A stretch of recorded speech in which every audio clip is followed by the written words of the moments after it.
I don't know who you are or how you know these things, but one thing I'm sure of, you're in the wrong job.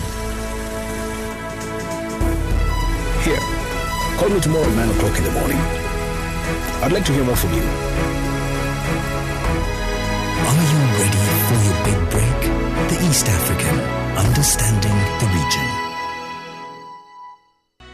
NTV, turning on your world.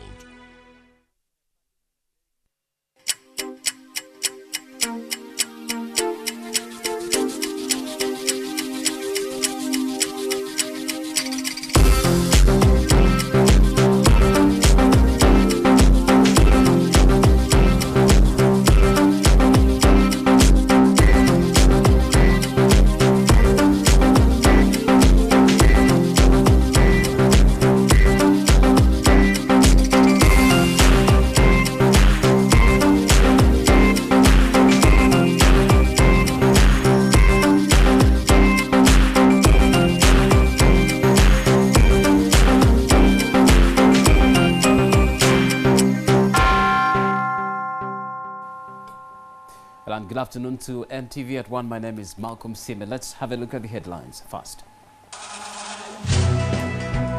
Accused person may offer a plea to the jurisdiction of the court. The case will continue. General Court Martial rules that 57 suspects will take plea even as the defense lawyers protest charging of civilians in a military court. Now, grand corruption depends more on the culture of impunity that exists. Anti-graft activists start a petition to collect 500 signatures online in a bid for an international anti-corruption court.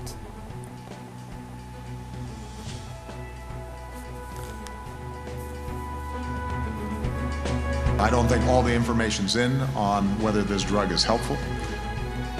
Also coming up, too early for Africa. US President Barack Obama says it is premature to send an experimental medicine for the treatment of Ebola to West Africa.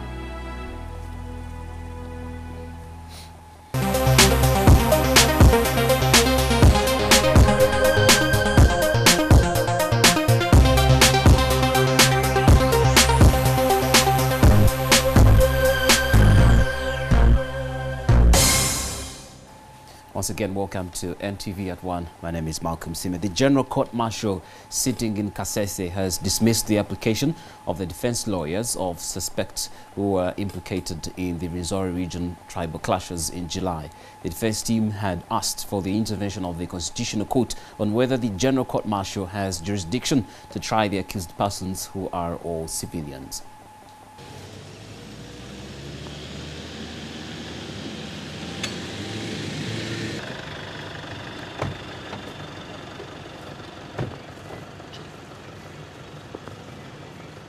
Prosecution alleges that 53 suspects killed up to 13 while in Bigando village in Kitasambwa sub-county. It also alleged that the suspects in the attack on the police roadblock took off with an unspecified amount of ammunition, which is contrary to Section 119, subsection 1 of the UPDF Act.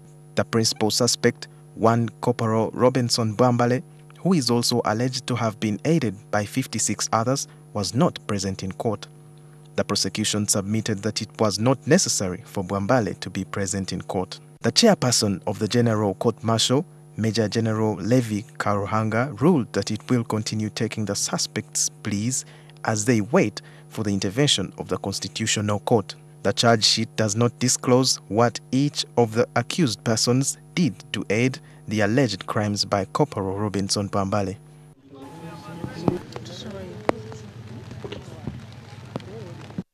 Now, if the process of collecting 500 signatures online is successful, you could see an international anti-corruption court in operation in the near future. It is hoped that this court will help check against impunity in some countries, as well as provide an alternative and effective mechanism to enforce the existing anti-corruption laws. The development was announced by Sisi Kagaba, the Executive Director of the Anti-Corruption Coalition Uganda, this morning. In recent years, Uganda has been involved in a series of corruption issues, ranging from the 2007 Commonwealth Heads of Government meeting, where close to 247 billion shillings was lost. The 2008 Global Fund scandal, in which nearly 600 billion shillings was allegedly mishandled. Then the national ID scam, in which 2,500 billion shillings disappeared. And the 262 billion shillings in the pension scam of 2012. On the international scene, some countries are also reporting a rise in corruption cases, some of which are committed with impunity as a result of weak laws and political interference. It is on this basis that the idea of an international corruption court is now being fronted. In case the International Anti-Corruption Court is established, it will provide potential for more effective prosecution and punishment of corrupt officials who commonly abuse public resources, but in most cases end up going away scot-free, or because of selective prosecution, in most cases some of them will not be held accountable. And we also believe that by having the International Anti-Corruption Court, this will encourage whistleblowers who will be in a position to come and give out information. Speaking to the press this morning, Sisi Kagaba, the executive director of the Anti-Corruption Coalition Uganda, pointed out that this development will also help to tighten donations to countries that fail to ratify their signatures. The provisions will be included, or tags will be included, that before a particular country gets money from either IMF or from a particular donor, these are some of the provisions. You need to actually first append or to ratify this particular provision. Then that way, indirectly, they will definitely be brought to book. For now, they are seeking at least 500 signatures before the process of forming the court that will be modeled on the International Criminal Court can start. Moses Akena, Ntv at One. Thank you, Moses. And 10 members of the Jobless Brotherhood who are protesting against political corruption, greed and unemployment have appeared in a KCCA court at City Hall. They have been remanded till 21st August. They each entered a not guilty plea to charges of holding unlawful assembly contrary to Section 65 and 66 of the Penal Code. The youth were arrested on Monday when they carried a coffin to the Independence Monument in Kampala. Now, these two also lit a fire at the Independence Monument. Among the group are 2 men who were charged for taking 2 piglets they had doused in yellow paint to Parliament in July. Robert Mayanja and Norman Tumuhimbisa said they were protesting against corruption, youth unemployment and exploitation. The incident raised concern about the laxity on security at Parliament, with intensified checkups for members of Parliament, parliamentary staff and visitors. On Monday, the 10 youth had been remanded in Rosira prison after the court failed to get interpreters for them.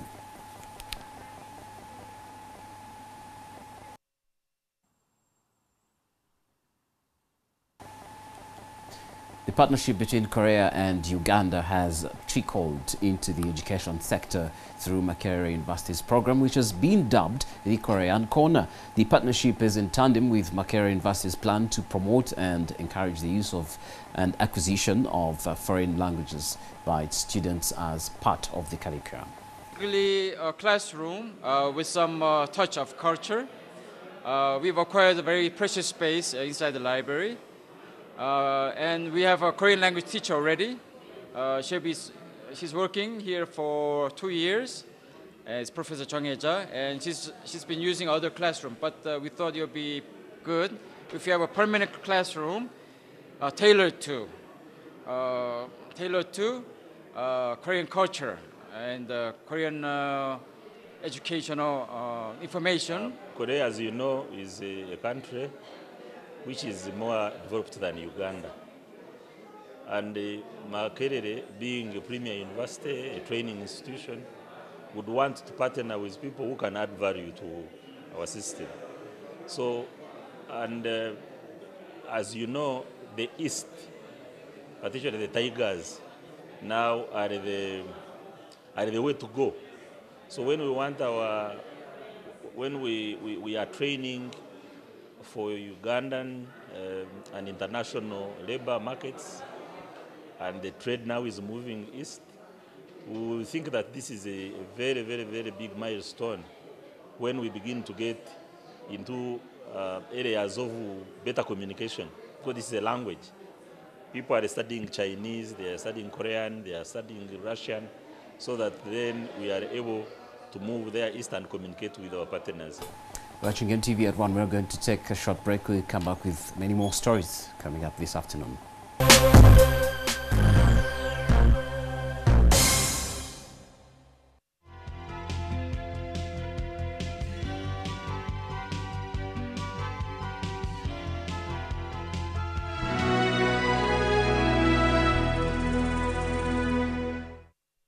Use White Star Laundry Bar Soap with a lemon fragrance and you'll have a fresh, clean day. Be like a star. Use White Star. Don't disturb Daddy. My daddy is a star. White Star Laundry Bar Soap. All day fresh clean.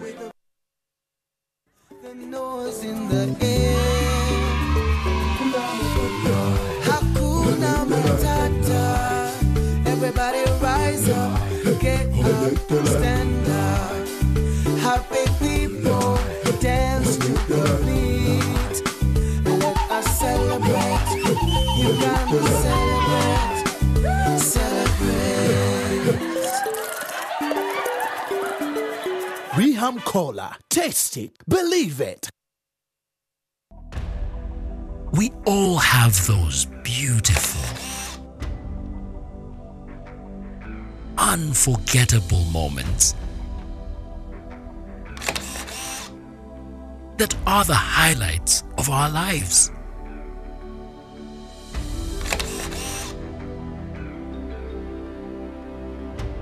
With life's uncertainties, all these beautiful memories could become painful reminders of what was and what could have been. Fortunately for us, we have made one smart choice. We chose to secure what we hold dear. We chose to insure with the insurance company of East Africa, ICEA, standing by you. On the next episode, brought to you by... At Orange, we know you want to do more on the internet. That's why we bring you happy hour day and night. La Patrona. The next episode. You have two options.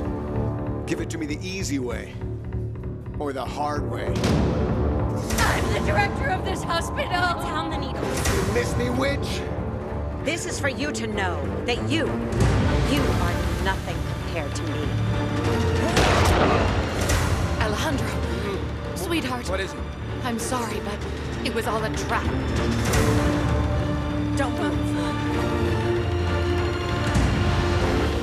La Patrona.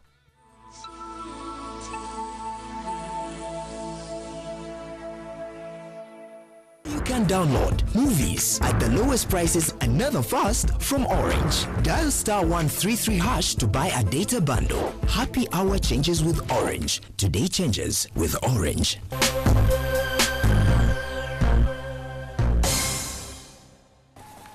Welcome back. Wild birds are wild and rare, but Kampala pastor has domesticated them. And Peterson Sozi earns good money from over 1,000 birds he is rearing at his residence in Machinde. Now, quail birds and their eggs are more popular in Kenya. It is said that they possess food and medicinal values.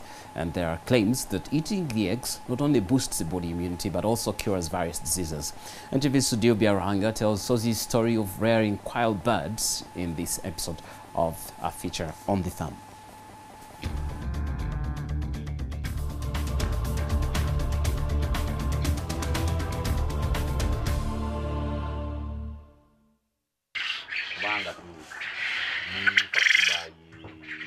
Those are male quail birds reacting to our invasion of their territory. As told in the Bible, the Israelites lived on quail birds during their tortuous 40-year journey to the promised land of Canaan. Pastor Peterson Sozi, a farmer in Makindi, a Kampala suburb, rears the birds. He says he learnt about domesticating quail birds from one of his Kenyan customers who rears chicken. He began rearing the birds in October 2013. Quail birds, which are slightly bigger than the pigeons, are wild. To rear them, one needs clearance from the Uganda Wildlife Authority. They've directed me and guided me, how I have to do it. And whatever I've not done well, I'm sure they'll tell me how to do it. Pastor Sozi began with 500 birds, but he now has over 1,000. It's 12 feet. And this is as far as your arm can go. And you can pick the eggs and get them. And you can see in such a small area, you have 1, 2, 3 levels. As small as they are, each mature quail bird costs 50,000 shillings, while a 3-week-old costs 25,000. The birds feed on chicken layers mash, but their droppings are also meal to chicken. We are constructing a fish pond. We are on a hill, and this will be fish from the hill.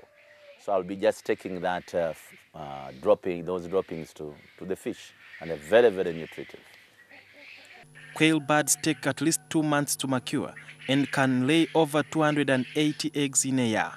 We have found out that they lay from around 3 o'clock to about midnight. So you need to have light after dark. Some of the eggs can be hatched in an incubator for 18 days. And the incubator which hatches eggs for chicken is the same temperature, but the quail egg is of course small. What we need is to just change the crates. The eggs can be eaten raw or boiled. Some people describe the smell of the eggs as awful. Get the albumin and the yolk without tampering with it. The yolk remains within the encasing of the albumin.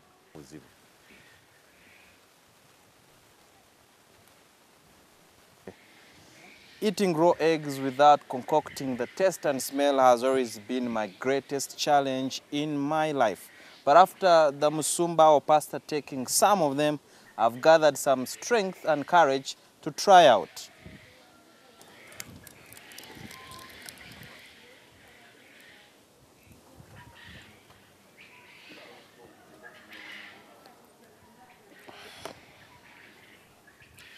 Indeed, the taste is just fine, salty, no smell of the yolk.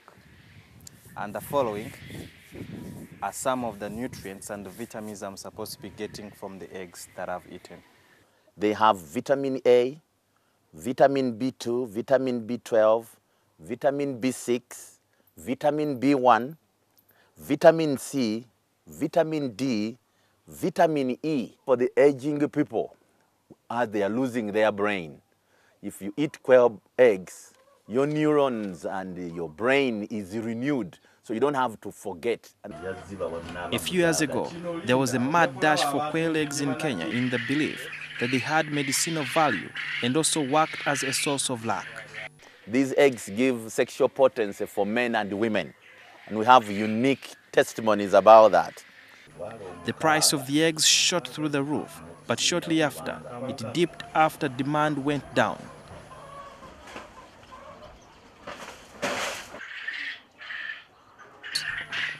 We have already started putting them in sockets, and you can just either pour them into your mouth and drink water or a soda, or put them in your tea or your veggies. The pastor sells each egg at 1,000 shillings and sells 10 trays of quail eggs daily, making 300,000 shillings. In less than 2 years, he will have earned over 100 million shillings. The birds do not need a lot of space. Pastor Swaz dreams of a Uganda where every homestead rears quail birds. He believes that the households will not only make money and improve their livelihoods, but also consume the eggs and birds and improve their brain power. Sudil Biarhanga, NTV.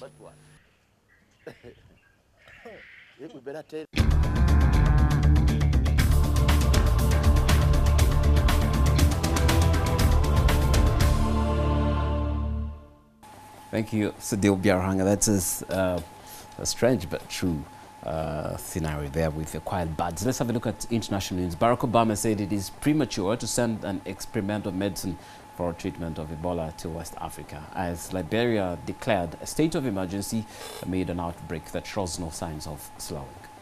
The science guide us, and I don't think all the information's in on whether this drug is helpful. What we do know is that the Ebola virus, both currently and in the past, is controllable if you have a strong public health infrastructure in place. He said the countries affected were not able to identify and then isolate cases quickly enough, and that as a consequence, it spread more rapidly than has been typical with the periodic Ebola outbreaks that occurred previously. The World Health Organization had said it would ask medical ethics experts to explore emergency use of experimental treatments. There is no known cure for Ebola, a hemorrhagic fever that has overwhelmed rudimentary healthcare systems and prompted the deployment of troops to quarantine the worst-hit areas in the remote border region of Guinea, Liberia and Sierra Leone. Meanwhile, Liberia's President Ellen Johnson Sirleaf has declared a state of emergency for 90 days. Effective from yesterday, Liberia also shut a major hospital where several staff were affected. Elsewhere, NATO chief Anders Fogh is set to arrive in Ukraine amid growing fears of a major Russian incursion as the alliance warns of a troop build-up at the border. Today's visit comes a day after Ukrainian forces carried out their first airstrike on the pro-Russian rebel stronghold of Donetsk. As they said, they were preparing to liberate the city, although they also reported their highest death toll in weeks in the face of fierce rebel bombardments. And that's it on NTV at 1. I think now we're going to shift you to our Studio B, where our sports experts are sitting. But just before we go, Dennis, there seems to be no space in the upcoming fixtures for the Uganda Cranes after beating Mauritania rather. We are now left with Ghana, we have Guinea and the like. But there seems to be no space, breathing space for the Uganda Cranes, because they'll be playing these games almost in dates that are closer to each other. How is that going to affect the Cranes going forward in those group stages? I think it's all about preparing the team early, because we have like 29 days from now. And I think the fact that you are having experienced players, it can help the coach to select which player is going to help the national team and at what particular time. Because we shall play Ghana between 5th and 6th. Then on 10th we shall be hosting Guinea. So you see how tricky it is. Actually, it's like they are going to spend their time from Ghana to Uganda. Then the next day we'll be playing Guinea. It's all about tuning the players' brains and preparing them in these 28 remaining days. You can tune the players' brains, to try and make them ready. But how big is the team? How big is the squad? If we really get injuries in between, in those squeezed schedules, really, I think it might, at the end of the day, play down to the Cranes. They can get stressed. I think the biggest problem we have is that our coach is changing players. You cannot rely on one player.